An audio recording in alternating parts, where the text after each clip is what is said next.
Hello there, and welcome back to the railway. Before we get into the main section of the video, I just wanted to say a massive thank you to everyone who's subscribed or been subscribed for a while.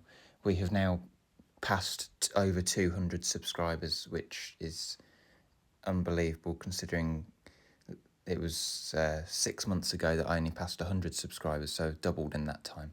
So thank you all for your continued support. I hope you enjoy this video, and if you stay on to the end, you'll see a sneak peek possibly of what's in the next video, about what the next videos will entail. So thank you for your continued support. Enjoy the video.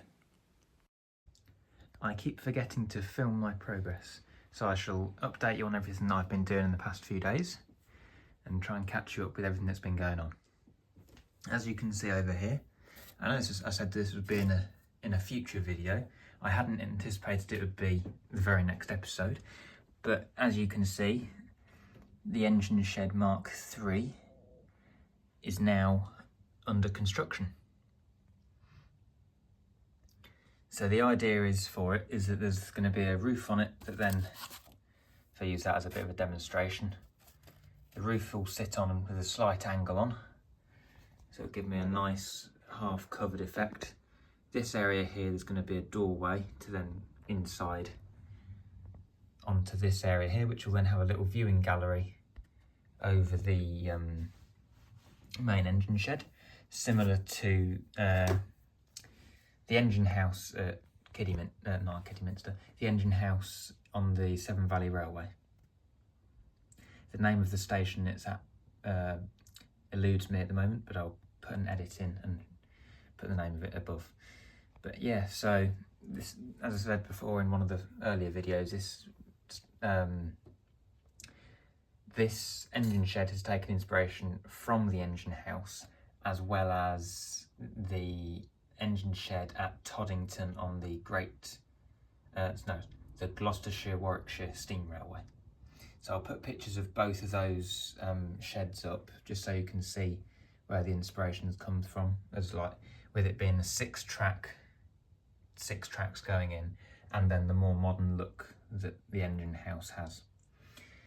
But as well as doing that, I have made a lot of progress in today's video. I have started painting the fascia panels. These two panels here are almost done. They might just need a bit more touching up. It makes a huge difference when you're looking at it at an angle like this.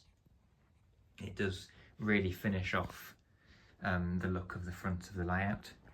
And as you'll possibly remember, I can't remember if I'd shown this to you before, but I had this experimental piece that I painted that warped. But what I've done with these ones is I have sprayed hairspray on them to try and seal the surface of them, and then I have gradually painted layer by layer, as you can kind of see here as the steps go. This is like kind of what I would say is phase one, as a very quick just get some paint on, wait for it to dry. Then step two will be add a bit more paint, start filling in the gaps, and then step three, fill in the rest of the gaps. And as you can see, there's a few blotches that need to go over again, and that's where step four comes in, where I've then gone over, and so far, touch wood, it hasn't warped any of it, painting it this way. It takes a bit longer to do it, but if it's going to take longer, I'd rather it take longer and look nicer doing it. So if any of you are looking at painting any grey board, I would recommend take your time with it. Don't try and get it all painted in one go, because if all of it is wet at once, it stands more of a chance of bending as it dries. So if you paint it on very, very thinly, kind of like dry brushing it, as you can see here, paint it on thin, and then gradually build up the layers. Wait for it to dry though, between each layer properly, so then it gives it a chance to seal, and hopefully that will then also work for these larger back panels, but we shall see. But anyway, that's another bit of the layout I've been progressing on, is these hillsides. So as you can see here, this is a new block of foam that was cut off the top of this one here. And because all that was the same block that was up there before, but I'd already decided to myself I was going to cut it, the top of it off, so it was half the height, so it wasn't as drastic of a cliff face at the front. This is going to be smoothened out, of course, like all the other bits of foam I've got.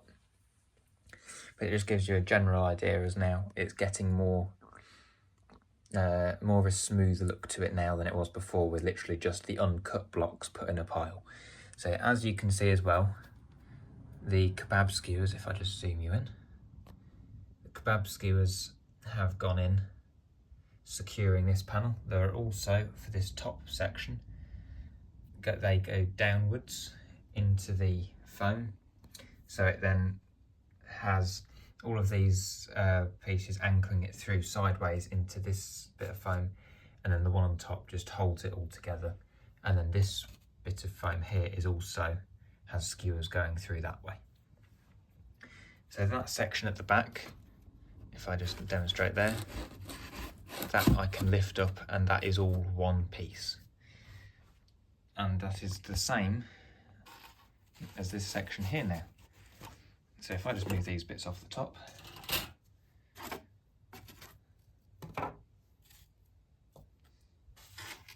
like so, I can lift it off and it gives me easy access. I'm now thinking I won't necessarily need to have that back panel removable, but having this panel here removable will be I want to try and do it so they're both removable, but I'll see how it goes with adding the scenery on and trying to fill in all the gaps in between the foam. But if I can at least have one of the panels come off, I would prefer it to be this one with how much track. It's got the more track underneath it basically. And the thing I've done is I've cut notches into the foam round the corners there, and a little notch into this corner. That is so these corner pieces I have from box packaging, that keeps these bits of grey board at 90-degree angles.